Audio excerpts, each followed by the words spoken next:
শেরপুরে জেলা আওয়ামী লীগ নেতা ও সাবেক সাধারণ সম্পাদক চন্দন কুমার পালের জামিন ইস্যুতে উত্তেজনা দেখা দিয়েছে। তার জামিন বাতিল সহ জেলা জজ, পাবলিক প্রসিকিউটর ও গভর্নমেন্ট প্লিডার অপসারণের দাবিতে ৭ দফা আন্দোলনে নেমেছে বৈষম্যবিরোধী ছাত্র আন্দোলনের শহীদ ও আহত পরিবারের সদস্যরা। রোববার সকাল ৯টা থেকে জেলা ও দায়রা জজ আদালত এবং জেলা প্রশাসকের কার্যালয়ের ফটকের সামনে বিক্ষোভ শুরু করে তারা। এক পর্যায়ে আদালতের প্রধান ফটক অবরোধ করে স্লোগান দেন আন্দোলনকারীরা।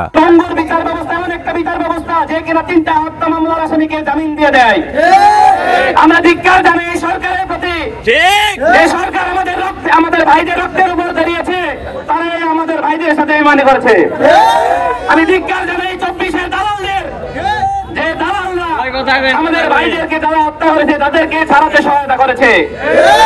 আমরা তো দেখি নাই আমাদের ভাইদেরকে যারা হত্যা করেছে তাদেরকে যখন জামিন দেওয়া হয়, এই যে আমাদের কোর্ট প্রাঙ্গণে যে আইনজীবীরা বসে তারা কোনো প্রতিবাদ করেছে? তাদের ভূমিকা কি ছিল? তারা কি করেছে?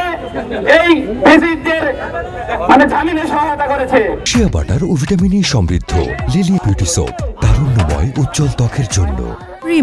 সরকার পতনের পর আত্মগোপনে থাকা চন্দন কুমার পালের বিরুদ্ধে হত্যাসহ ৬টি মামলা হয়। ভারতে পালানোর সময় বেনাপোলে আটক হয়ে প্রায় ১ বছর কারাভোগ করেন তিনি। চলতি বছরের সেপ্টেম্বর মাসে সব মামলায় জামিন পেলেও বিশেষ ক্ষমতা আইনের একটি মামলায় ফের গ্রেপ্তার দেখানো হয়। সর্বশেষ ২৯ সেপ্টেম্বর শেরপুর আদালত থেকে জামিন পেয়ে মুক্ত হন তিনি।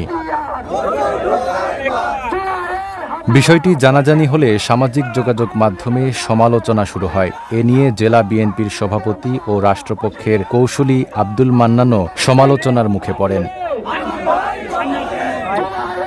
পরে জেলা প্রশাসক তরফদার মাহমুদুর রহমান বিক্ষোভকারীদের সঙ্গে কথা বলে লিখিত অভিযোগ দিতে বলেন এবং অভিযোগটি সরকারের কাছে দ্রুত পাঠানোর আশ্বাস দেন। সামষ্টিকভাবে নিশ্চয়ই আপনারা আপনাদের উদ্বেগটা জানিয়েছেন, আপনাদের ক্ষোভটা জানিয়েছেন, আমি এটাকে সম্মান করি। আপনারা যে দাবিগুলো এখন আমাদের সামনে বললেন, আমি অনুরোধ করব আপনারা একটা লিখিত আকারে দেন। আমি আজকেই তো ঘন্টা খানেকের মধ্যে সরকারকে জানাবো। Desk report, Dhaka post.